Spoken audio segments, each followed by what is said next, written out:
Greetings and salutations, Dota fans. Welcome into our next to last game of the evening. We already burned through 3. We've seen both of these teams actually check that. We haven't seen Artyk in action yet. We've seen Evil Genius's Team Liquid and why all of a sudden Pain Gaming. That was the name I was looking for. Pain, unfortunately, not matching up particularly well with EG as they dropped that game in very short fashion in our previous game. Team Liquid and EG also matched wits in our first game of the evening, with EG prevailing there as well. So EG currently sitting at 2-0 on the evening, looking to make it 3-0 in a great opening run here in the ADL. Should they call it an opening run? They already played once, a couple of times actually. They and Dignitas sitting at the top of the list right now at 2-0 apiece. Team Liquid also got a win, so they're sitting at 1-1 after dropping that single game to EG. Now, Artyk, the Peruvian squad, we already saw them. They were in action our first day of the ADL way back on Tuesday.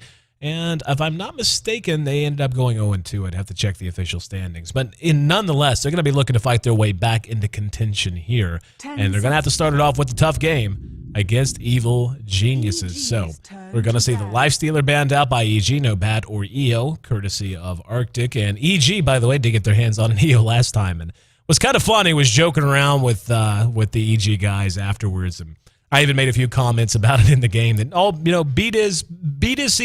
Beatus did make one gigantic mistake in their game against Pain Gaming. Beatus actually thought that they had queued onto a PvE server, and he played that whole game as if it was PvE. And despite that, his team managed to get the win nonetheless. I'm joking. That's a joke. Beatus just spent most of his time sitting in the jungle and illuminating numerous creeps. He killed a lot of animals, and the various rights groups here in San Francisco have been alerted. We are on that. Litigation is expected to begin sometime in the near future. But until then, they still managed to get a win. But no, seriously, if you watch that game, it was actually kind of funny because Evil Geniuses had picked up an EO, a Nature's Prophet, as well as a Keeper of the Light. And by the time things got into the swing of things, their global presence meant that Pain Gaming had nowhere to go. They were choked off the map, and Beatus quite literally did 2 things that entire game. He killed creeps in the jungle, and he teleported, I think he teleported Fear once and Demon twice.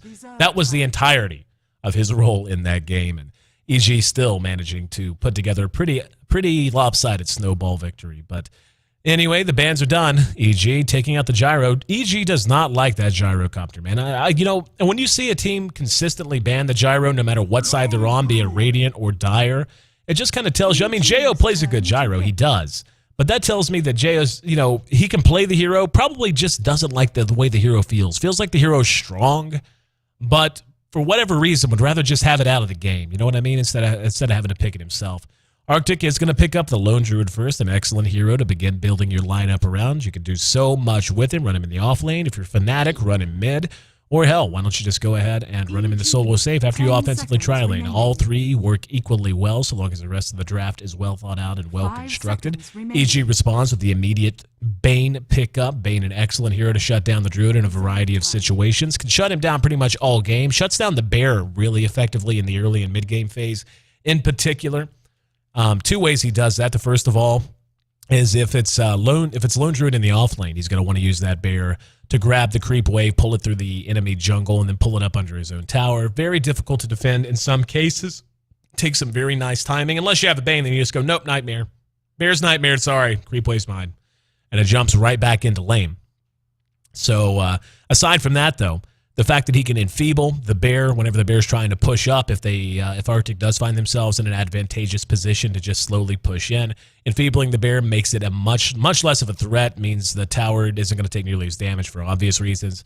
And then, even in team fights, being able to Nightmare the Bear, then Fiend's Grip the Druid, or Nightmare the Bear, and enfeeble another hero, and Fiend's Grip another. I mean, he's just an excellent hero when it comes to 2 carry lineups because he has so many tools at his disposal to shut down more than one. And of course, the Druid being himself plus the Bear certainly falls under that purview. But Evil Geniuses going with Team Purple, apparently, grabbing the Darkseer up to follow up the Bane. And we'll see what they want to build around. And seeing a Darkseer come out this early tells me, well, I think Artyk right now, the decision they're going to face is, do we want a Magnus? And if we do we want a Rubik too? Because if you pick a Magnus with Evil Geniuses on the other side with Darkseer up, they're going to go Shadow Demon. So we have that one out of the way.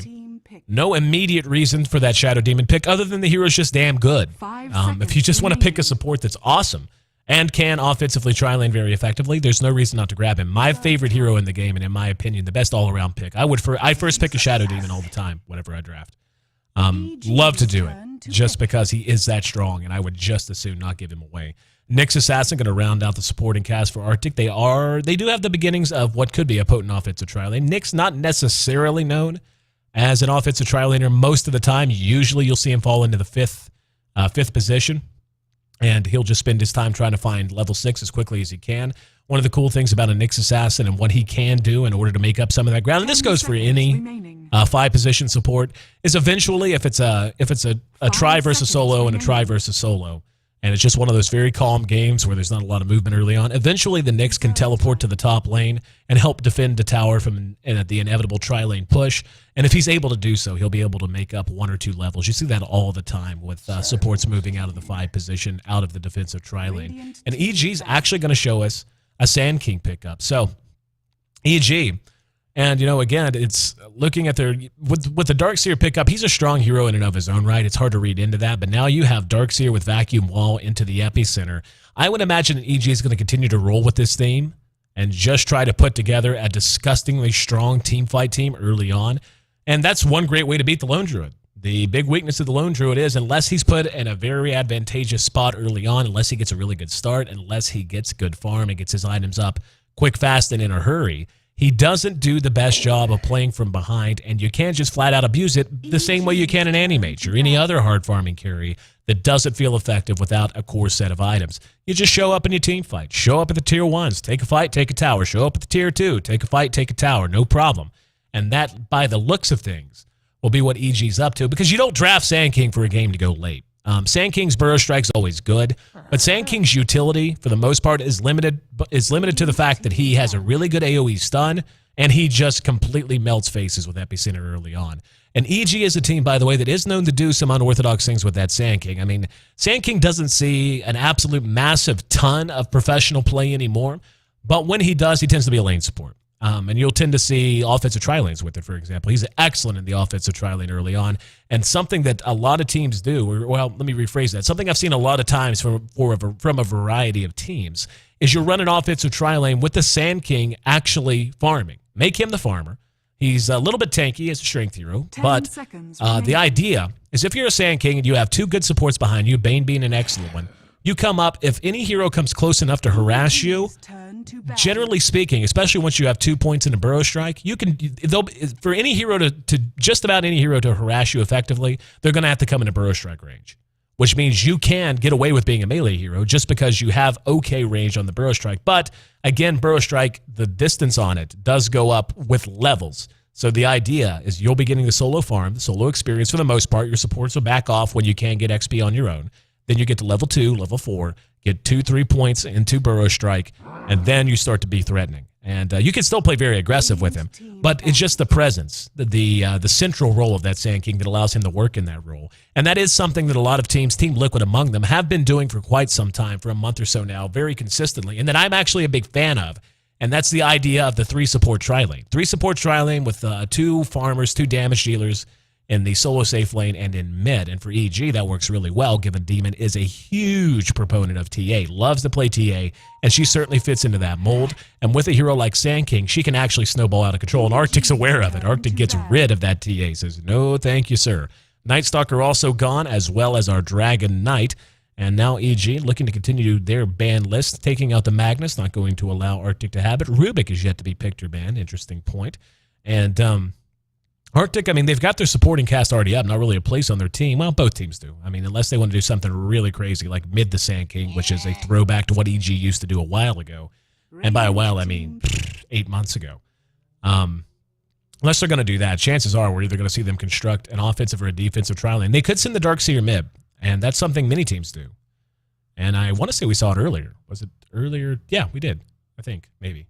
Anyway, all the games start to run together after a while, so you have to excuse me on that point, guys.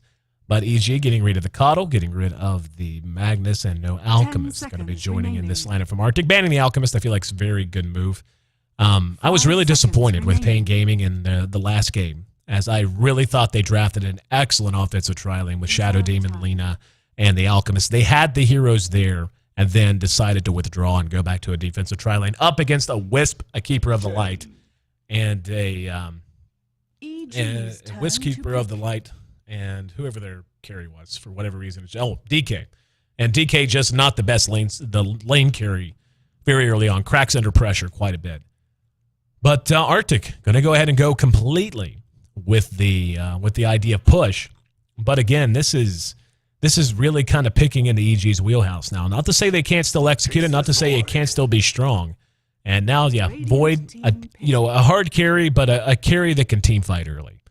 Even if all Void does is Chronosphere and then let the Sand King Epicenter in, that's all he has to do. He can literally show up, drop a Chrono, wait for Sand King to Epi into the Chrono, then go walk back to lane and start farming again. That is plenty enough to get out of that Faceless Void in early team fights. And depending on how Jo builds him, he may even be able to contribute more, going something like a Mask of Madness even. 10 seconds remaining. But yeah, I mean, Artyk has a well-rounded lineup. With that Shin, though, obviously they're not going to have any chance to offensive tri-lane. Or if they do, it'll be one of those weird tri-lanes that we haven't seen in many, many days. Or many months, I should say. And Artyk going to round out their lineup with Paige out of Loda's book. Loda from Alliance has really been playing Phantom Assassin quite a bit. And they like the way that he looks on him. Says, hey, we could do that too. It's not a problem. Phantom Assassin does have a very clear arc. I really like the way that Loda tends to build her. And I think Artyk would do well to take a page out of his book, especially looking at Evil Genius's lineup. Loda tends to build her very, very survivable. He goes phase boots for the bonus damage, of course, and the extra movement speed. But then he goes drums BKB. Just flat out drums BKB after phase. Makes her feel a lot more well-rounded, lets her stay and stand in fights a lot more confidently, and lets her scale into the late game very nicely. It's a very nice parabola as she arcs through that mid-game phase. It lets her avoid a lot of those downtimes. And a lot of teams, and a lot of players, and will even build a Battle Fury on PA. But, talking to many pros, Loda included, is PA just doesn't need to farm like that. It's nice to have that extra cleave, of course. But, PA's purpose is not necessarily to cleave down a bunch of supports with, a small percentage of cleave damage. PA's idea, the idea behind PA is to blow targets up one at a time. So why not just build for that? Why not invest that amount of gold into an item that better lets you do that? An item that, an MKB, for example, which will be needed in this game for sure. But Demon's actually going to be running on the Windrunner. Just saw him pick that last pick on the Windrunner. And Demon did pick it up. So that's something we've actually been seeing out of Dindy a lot. We're going to get to see it out of Demon now. Well, I don't know. We'll see. Bambo is going to be on the DS. So, yeah, it should be an offlane DS. And unless they decide to do something, really unexpected here, Demon will end up in mid. And I'm beginning to like the idea of a mid Windrunner a bit, but it all depends on what your goals are. Windrunner hero who can really usually get some okay experience and okay levels in a variety of situations, does not have to be given that mid lane. But if you want to give it to her, that's fine. It's just the idea is to make sure that whatever you give her is used immediately. Let her farm and, semi-carry Windrunner, okay, you can do that if you want. What I really like out of a Windrunner in mid is a very fast mech force staff. Just getting those items up, then rotating out, beginning to gank and put pressure on around the map, and then rotating as support that's underleveled into that mid position after the laning phase is broken down. Really love to see that. And it's just such a nice way. I mean, with the Darkseer, probably doesn't even need to build the mech. The Darkseer will be happy to build the mechanism. And Demon can focus instead on being Demon, building a force staff, building even a blink dagger, which, believe it or not, I've seen on Windrunners before. Not the most common thing, but it can and does happen. And depending on how quickly they want to push the base, hell, she could even focus on a pipe. But anyway, looking at the way that Artyk's going to lane this, it will be as predictable as one would have expected. Look at these wards, by the way. This is a very unhappy Chen right now. EG just wiped out the entire jungle. There's not going to be a single creep spawn. Actually, here you go, Chen.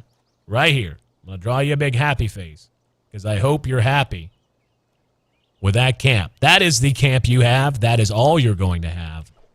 And yeah, that is actually just remarkably unfortunate. He's waiting. He's going to wander up here and just be the saddest panda in all history. Nothing there. Realizes what happens. Going to go ahead and counter ward. He has 2 sentries. And we're going to have a quick pause, actually, out of EG. So while we have a minute, I want to thank you for being a part of our broadcast here on the American Dota League. This Friday edition, we still have one more broadcast this week. That's going to be tomorrow, and it's going to be a long one. Got 6 best of ones coming up tomorrow here in the ADL. So really hope you guys will tune in for that. Make sure you hit follow here on twitch.tv/American Dota League. Want to have you back for all that action. Bambo playing pretty chest out and taking some damage. Actually melts them both down, and that's just the hero, a player knowing the poor Masuku, knowing the limitations of his hero. He's going to spot this out. And yeah, this is no fun for Chin. No fun at all. And we can see the bear trying to do some creep pulling as of right now. Mihawk has yet to get himself any experience. Beatus is there, has a nightmare. The bear actually took some tower shots. And there's the nightmare. And the bear slowly being whittled down. It's going to be a 300 gold bounty if they can kill it. He's going to run for the tower and try to deny it, basically. If he can't recall it anyway. And tower, got it. That's unfortunate. But anyway. Poor Mihawk. Poor Mihawk. Back at bottom, Bambo continuing to play very bravely. And that bear actually is just level 1, so he couldn't have recalled it anyway. No reason to resummon, obviously. Defeats the purpose. But 2 minutes in, and yeah, Chin finally got himself a creep, it seems. Finally got himself a creep. And trying to find some experience. Nyx Assassin is under attack. has picked himself up a DD. And speaking of the Nyx Assassin, there he is. Coming back into lane. Now we're going to have Bambo force the surge away. The disruption. Ooh. Masco should have disrupted. Bambo still might be picked off here. Still taking good damage. Stifling Dagger slows him down. He has 2 seconds. Here comes Shen. And Bambo trying to run. Has a surge. Spins it behind the tree. Waited beautifully. One auto attack. Got it. And Masuku got some help there. Very poor start for him in that jungle. But able to land the killing blow in the first one. That was actually really, really well played, the way Bambo did that. Knew that the cast animation for Surge would have gotten him killed for sure if he had casted it anywhere in this general area. So he ran here, hid, and because of the vision, only going around the trees for targets pursuing here, he was able to get it off. It was only a good pursuit angle from Chin that allowed him to get the kill here. But, anyway, back to this mid matchup. I didn't really run through the lineups. Was focusing a bit too much on our poor Chin's early starting game woes. The Nyx Assassin versus the Demon. Or versus the Windrunner. Played by Demon. Smash. Oh, he's actually going to spin another. Oh, he may get Demon. This is beautifully done. Wasn't nice. That's a time when Demon wishes I wasn't watching. And in most cases, I wouldn't be. Because really, a Windrunner should not tie to a Nyx Assassin. Just should not happen. If there's any weakness in Demon, it's the fact that, Nyx Assassin with the double damage, just taking a look at his mana pool, had to know he had enough mana for another Impale. Should not have been chancing it on the Carapace. Just too early in the game to risk it with that kind of damage output. But Demon trying to be Demon. Trying to continue to harass and play optimally. Got himself into trouble. There's another disruption on the Bambo in bottom. And he's trapped. He can't go anywhere. Beautiful positioning out of the creeps. And finally finds his way out, but it's too little too late. Very well executed. Trapping him in right here. And we'll draw a frowny face for him. There you go. You can see the frown. But as good as that bottom lane's going, Artyk now with 3 kills on the board, bottom and mid looking pretty sharp. Mihawk has 62 points of experience right now. Not where you want your lone druid. Not the way you want him to start this game. However, that's pretty okay. Actually, it's not. Ewo should have more farm. That's kind of surprising. As much of a terror as Bambo has been, there's no way a Darkseer, especially when you can last hit from distance with Stifling Dagger, should be putting you off your feed that much. Totally just quoted Al Swearingen from Deadwood. Totally just did that. Seamless as hell. That was pro right there. Because anyone who knows Deadwood, gotta love that quote. Putting him off his feed. It's so appropriate for Dota. But, yeah, he's suffering a bit more than he should be. He's being doubled up now, roughly by the Void. Jo's playing PvE right now. He is on a Care Bear server, bashing nothing but creep brains. And sitting at 37 last hits 5 minutes in. Very, very solid farm. And he is going to go Midas. And I mentioned that he might go something like a Mask of Madness. This is another variation of the same theme. Bambo is going to be locked down again. Bambo, known as a high-risk, high-reward player, is really just playing goofy right now. There's another death on Demon in mid. Wow. That is remarkable. Artyk is flat out outplaying Evil Geniuses. Flat out outplaying them. 5-0. There's going to be a burrow strike. Mihawk in trouble will be Dove. And Jo going to take himself a kill. Very kindly donated by the Druid. That puts him on the board. But Demon dying here in mid should not be happening. Flat out should not be happening. Top tower is under attack. And we can see 2 deaths on him already. Not the best start. 1-0 on the Nyx Assassin. And yeah, everyone looking good right now. Here comes Vendetta from Smash. Gonna spend it. Impale will catch him. Demon is level 6, but is not very tanky. Dead again. Demon struggling mightily out of this mid position. And EG's gonna have to do something to shake things up. Or maybe not, to be honest. If I'm in EG's shoes, I'm going to be concerned about the fact that my mid playmaker and one of the best players on the team is having such a poor start. But at the same time, my Void has a Midas at 7 minutes. Or hell, probably had it 5.5. All things considered, that could be okay. Because again, when you look at Artyk's team, they're pretty push-oriented. They have nice single-target DPS eventually out of the Druid. But eventually is a long... He's still level 1. Eventually, the creep control from EG, and this is something you almost label as a mistake of leadership. Mihawk, about the time Mihawk got the 5 minutes and still was level 1 with this itty-bitty tiny bear with nothing but a stout shield hanging from his back. About 5 minutes into this game, if not earlier, is when the shot caller needs to go, okay, Druid, go jungle. Instead, he's just level 1. Even Bane, handled by Beatus, is level 3. Hell, he'll be level 4 here shortly. And the only reason he's not higher level is they've just controlled the creep wave so immaculately. And Bambo continuing to take some abuse and continuing to dole some out. Here comes Sand King, surged out. Fear showed up, looking to get himself some experience. Once level 6 for obvious reasons. And Bambo going to be disrupted. Here comes Masuko around the back. Fear's going to be there, going to use it to try and bail his buddy out. And look at the damage. Hand of God gets him back alive. Beautifully timed by Mazuko. Cut that as close as he could. Fear now trying to get away and gonna be locked down. 8-1. What was that saying at the end of the last match? Upset alert. Put your friends on blast. It's 8-1, and the Peruvian Arctic squad is just administering a beatdown to Evil Geniuses right now. 8.5 minutes in, and this is a sad thing too. Their farm is so abysmal because of the Druid struggles that the gold actually isn't even in their favor even now. The experience just crossed over. So again, that comes down to what I was saying. They're administering a beatdown in terms of kills, but they're giving away so much to get it. And if I'm in, I had just said, if I'm EG, I think I'm kind of okay with Jo just getting this kind of farm. Radiant's middle tower is under attack. 67 last hits for the Void. 47 for Demon out of mid, despite dying as often as he has. And they're going to go ahead and take a tower. Radiant structures are fortified. And here Chronosphere going to allow him to get the tower. He's going to have to get out of there quick, fast.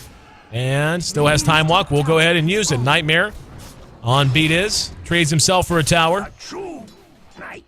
The noble gentleman that he is. But so much of this, again, Jo's build too. Because what he's been doing is using that Midas on the big creeps. That's helping his XP, which is helping them in that department. Yeah. And this is just unfortunate, really, for Artyk. They played so well early on, but they've given up so much. And all of the kills have been coming in a vicinity that don't really matter. And more to the point, again, the Chen had a terrible start, and the Druid just has done nothing and can do nothing. He can barely jungle right now. Just now hitting level 4. Artyk moving out. They're going to find themselves a DD. Very fortuitously timed. They may wait on it. Yeah, that's what they're going to do. Demon spotted. Uses Wind Run, but immediately disrupted. There's Soul Catcher and going to be caught with the Impale. And cleaned up by the Chen. test of faith, and Demon failed. 10.5 minutes in, 10 kills on the board, 11 total, 10 belonging to Artyk, and Smash is not done. He is just going to go for it. Holy crap. There's the Mana Burn and Fear. Taking some damage. Carapace, the Sentry immediately down, and the Bro Strike actually catches the Shadow Demon. They will get Fear. But EG dropping the wall. Now they're going to re-engage, and Bambo makes it 12-1. And the Chen will make it away. Just barely. Just barely. But again, Vitas and Jo, more to the point. The guy could buy a Mask of Madness right now if he wanted it. To say he's farmed is like calling the Pacific wet. Windrunner actually gets a kill through the woods there. Very well shot power shot. Stifling Dagger does catch him, and Smash going to pursue it. Impale. Smash playing a good game. He's got Carapace if he needs to use it. Very, very slow TP there for Bambo. And Burrow Strike going to catch Smash. Now they're going to try to clean him up. Carapace buys him some time. Stifling Dagger on the Fear. Here comes the Bear. Small as he is, going to try to inhibit this. Jo's going to land. Jumping in like a superhero. Smash going to be caught with the Chronosphere. And they're going to be able to clean up that Nyx Assassin finally. 390 gold going into his pocket as if he needed it. It looks like he is going to build a Battle Fury. Huh. I thought he would just go a straight attack speed build. I really thought we were going to see something like a Maelstrom next. Maybe even a Mjolnir and then straight up right click. Since he is up against the PA, he is going to need an MKB sooner rather than later. So that's kind of what surprises me. He needs an MKB, so why not go ahead and build your attack speed early on because it's going to help you farm anyway. And the Mjolnir, a farming, pushing item to begin with. Get that done, then go straight damage. But instead, getting himself a BKB. EG, not liking the way the scoreboard looks, wants to change it. But again, the remarkable thing is 13-3. EG's just so far ahead in terms of where their secondary and tertiary goals. And this isn't going to help any. Disruption buys time. Here comes the reaction. And they will be able to clean him up. But Beat is just getting blown up, gets the Fiend's grip off, though. Question is, do they have the damage? They don't. Power shot helps a bit. Masuko there. Demon wind running. Stifling Dagger comes from downtown. They're going to stay on him. And this PA cleaning house. Coup de grace as another kill to the board. But again, Jo still going to town. This is where Artyk has to get more done.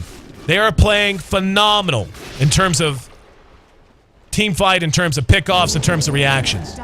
Playing as good a game of Dota as you're going to see. But they have yet to take a secondary or tertiary objective. They've yet to take a tower. We haven't really seen the PA go, oh, okay, there's a kill. I'm going to go free farm for a bit. We just haven't seen it. And it's hurting. She's almost doubled up in net worth right now. In terms of CS, she's below Demon. We're 13 minutes in, doesn't have 50. So even though they're taking these fights and these kills, EG just through sure mechanical prowess is keeping this game in their favor. And what's going to happen, like Artyk right now, when you're in game, they have to be feeling like they're immensely ahead. But what's going to happen is there's going to suddenly come a fight whenever they feel confident to take it. Jayo's going to show up with his Battle Fury done and buyback already banked, and they're going to lose a 5 versus 1. Or they're going to go 5-0 or something like that, or 0-5, I should say. And Beat is now with an invis, chasing out the supports of Artyk, looking for a target. Here comes Demon. Wants to make a play. Imagine that. And in the meantime, yeah, here we go. Jo, beautiful epicenter. Ewo, blinking, trying to TP away. The Bear able to get away. The PA, not so much. But yeah, I mean, this is, again, the problem. EG's continuing to get high priority kills. I mean, that was, they obviously got the tower up there. I think they did. Yeah, they did get the tower kill. Wasn't denied. Force Staff going to be the item choice for Demon. Mech is up on Masuko. Now, this is a crucial timing. Having that mech up, your Druid still playing from behind, but you're out, and then now a Blink Dagger up on the Nyx. Very crucial time. They need to make plays. They need to start getting towers. They need to cut this gold deficit down. It's only going to get worse. And it looks like they're on that same page. 3,000. The experience back in favor of EG, believe it or not. 15-5. Artyk is tripling Evil Geniuses up, but they're getting nothing out of these kills they're getting. And there's a shackle. Catches the bear in the Radiant's creep. bottom tower is under attack. And Demon hanging around. There's the enfeeble onto the bear. Beta's going to pull back. They're just going to brute force it. EG's in range. They're going to dive it. Going on Beta's. Going to be blown up. There's the shackle. 60 seconds till they have epicenter, so they can't really fight it. Based on that, there's a disruption, and he is going to go in stun. Only got one. Demon back up. There's the... Oh, thought he had the chronosphere. No, he doesn't. So Bambo forced the reinitiate. Jao's going to be rooted down, but the damage output still just a bit too much. There's another burrow strike. Bambo will be cleaned up. That's 2 for 1 so far, but they don't have PA. And Chen actually managing to get that kill on the dark side. Here comes Jao and the chronosphere fresh off of cooldown. Nice disruption to negate it a bit, but the follow-up stun from Fear. Fear. Shackle. Manages to buy him some time, and they get Jao. Very nice kill. And Chen got him home. Didn't even see the particle effect. Chen managing to get him back to safety. Ends up sacrificing himself in exchange, but better to lose to Chen than a Nyx assassin who went mid for you. And there's the Fiend's Grip from the high ground. Good play from Beta, is fresh off of respawning. And EG manages to cut into that kill lead. But again, the kill lead, Demon is going to die again. If I'm Demon, I'm not liking Smash. Smash has played a great game on that Nyx.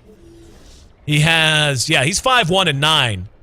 And at least 3, if not 4 of those kills have been on Demon. At least. Let's see, he had 2 early, I think. Maybe Chen got the one in mid. The second one in mid, I think Chen might have got.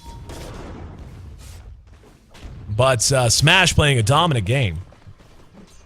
But again, I mean, this is a great time to illustrate the point of what really does separate a professional team from an amateur team. And it's not I'm not at all bashing on Artyk here. It's just to explain this. How can Artyk have been leading 15-5, now 19-9? How can they be leading like that on the scoreboard and still losing gold? Still losing the game by just about every other metric? It's because they're taking kills in deathmatching, but they're not getting any other objectives. Now they're going to try to get another tier 1. But PA is involved in these pushes. So when she's here, she's not farming, which is, thanks, John Madden. I know. But the idea is when she's here, she's not farming. Therefore, these pushes have to be getting a lot done. Otherwise, Jao, who's just lived in the jungle with that Midas that he had up at 5 minutes, I mean, that Midas has paid for itself at this point. Or very, very nearly. He's getting the experience bonus, using it on the big creeps out of the jungle, etc., etc. He's just getting monstrous. And now he's going to get a Mask of Madness. And he's going to have it in about 800 gold, which is about 60 seconds for him. And that's a little bit of an exaggeration, but not far from it. So Iwo, while doing well and contributing a lot to his team, a lot of damage, helping his team get a lot of kills, because they're not getting towers and she's not farming, they're falling behind. EG is picking and choosing their fights, and they're going to pick one right now. Here we go. Jao uses a chronosphere, got 2, going to go immediately to work on the Shadow Demon. Power shots there to help him out. And the Burrow Strike catches 1. There's a Shackle Shot, got the Druid and his bear and the epicenter. Going to help do some damage. Jao is going to be netted down. And Smash continuing to try to do damage, but unfortunately now time locked. And Fear Burrow striking again. This is what I was talking about, guys, when I said Artyk, they showed up here wanting to fight. They showed up here not because they underestimated EG being there as a whole. They reacted thinking they could take a fight, and they can't. And cheeky little summoner. But this is that point where they just all of a sudden show up to take a fight and get run over. And now they know why. Just nothing really being accomplished with the death matches. And Smash gonna hit a good impale. Nice mana burn. Nice shackle. Locks him down. They're gonna follow it up. There's the wall out. Disruption keeps him alive. Ewell, beautiful vacuum. Catching 2. That's gonna be another death. And that tower has its fate sealed. Smash still going for it, but at this point, almost feeling as if it's desperation. Just asking, where's that damage that I had 8 minutes ago? Why? Where's the team fight we had 8 minutes ago? When I was mauling Demon and killing him for the 4th time in a game. And this is something I really think they can learn from, and I hope they do learn from. And I'm sure these teams have played in the past. I'm not saying it's going to be some kind of a eureka, total shift of paradigm. for Artyk, as if they're not smart enough to understand the concept. But this should serve as a poignant example of it in their recent history. Where, you know, getting kills is great, but you don't get kills for kill's sake. Kills have to serve a purpose. It's not about the kill, it's about what comes after. And EG is beating them on that front, and that's how EG is winning this game right now. Coming up on 10,000 gold in their back pockets, 10,000 experience just about as well. And EG now with a fresh Aegis on Jo. Mask of Madness done, 2,000 gold in the bank. If I'm him, I mean, he needs an MKB. Go ahead and buy a Demon Edge here shortly. And that'll probably be what they do. Wait until Jo gets a Demon Edge just to be safe. They honestly don't even have to. I think they could just run over Artyk right now, given how farmed he is. And again, in comparison, he's doubling up the PA. PA, poor girl, still looking for a set of drums. That's all a girl wants. A set of drums. Gotta love the music. 21 and a half minutes in. And Artyk, who really played so well. And, you know, I was asked in between games about Pain Gaming. And what I said then was that the question was, what do you see in Pain Gaming? Do you think that they're good enough to play at a top-tier level? And I do. I said I see no reason to think otherwise. I mean, that's the way it has to be. Dota, as a competitive game, has so much to do with experience, and it's a very cerebral game. You know, APM, physical, mechanics, that's the easy part. It's the knowledge, the experience. Being a crafty veteran. Phrase I always use. That's what separates the tip-top from the middle. And poor Druid. Mihawk, not been a good game for him. Does manage to get up. He gets a root that buys him some time, actually. And manages to buy his armlet before he dies. But they still get the kill. And they've got a creep way behind him. They may just push here. But, yeah, that was my answer for Pain Gaming, is I see no reason. They had the mechanics. I mean, of course, I'm sure they can improve. They can tighten up. You can almost always improve your CS, almost always improve your execution. But I didn't see anything in their game that told me that they couldn't eventually make it to the top if they stuck with it long enough and were serious enough about it and had some of the lucky breaks that are required. And there's always luck involved. Always, in anything. But like here today for Artyk, this is a great example of a team who's showing us, you know what? They can give EG a run for the money. They were just routing EG in one department of the game. It's just a matter of routing EG in one department of the game and then doing okay in the others. You know what I mean? Routing EG in one department of the game and not sacrificing farm to do it. They close that gap, going to be an excellent team. The Pride of Peru. Peruvian. I got to come up with more names for some of these teams. The Pride of Peru is a good one, but I use that for Brazil. The Pride of Brazil.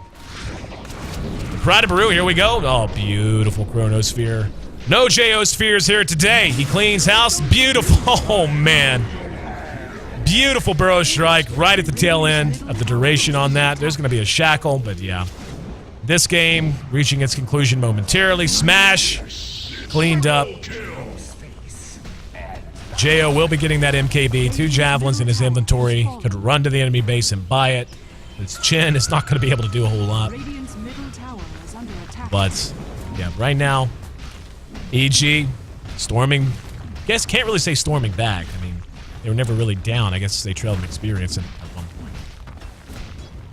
But again, when these teams, Artyk being an example, learn to do one thing as well as they did today and not sacrifice the other things, the other parts of the game in order to do it, that's when the whole picture comes together. And that's when you take that big step in your play.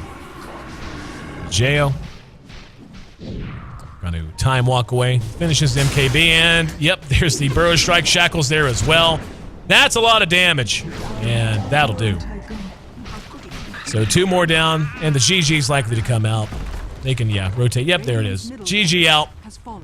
So EG had to have at least a beat of sweat. At least one. Had to have at least a little bit of worry. But, again, a very good draft from them. Able to do their job. And able to keep it together. But Artyk, a team I think everyone should watch. I've really enjoyed broadcasting them so far this week. Of course, still have another 2 months here on the ADL, give or take. We are just in week 1 after all, going all the way through to the first week of July. before our first season will reach its conclusion.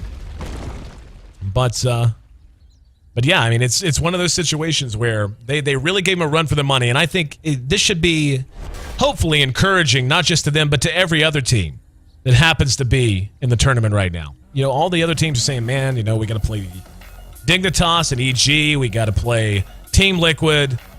You know, they put on a good show today. And if nothing else, it was damned entertaining, right? You're tuned into the American Dota League here on twitch.tv/American Dota League. Would love it if you hit follow. Want to have you back for all of our broadcasts. We got one more best of one up for the evening. Tomorrow, we're bouncing right back. Going to have 6 games on the way. Then I've got a day or 2 off. Actually, I'm off Monday and Sunday. But right back next week with the group stage resuming on Tuesday. Best way to keep up, just hit follow here on twitch.tv/American Dota League. You can also follow me on Twitter. I'm at AC, at AYESEE. I want to thank each and every one of you for helping to make this inaugural season of the ADL a success. The viewership numbers keep going up. We just cracked 5,000 for the first time at the ADL, and that is so thanks to you guys. Thank you from the bottom of my heart and on behalf of all of these teams, all of these players, and of course the ADL staff. 25 minutes, 24 seconds, the final, actually 23 seconds according to the actual scoreboard. But 25 minutes, 23 seconds. The final time on the game, the official game time, 19-24, the final kill score. EG rolls and finishes out their evening 3-0. Coming up next, we're going to have Artyk Gaming taking on Pain Gaming to round things out. Stick with us. We'll be right back.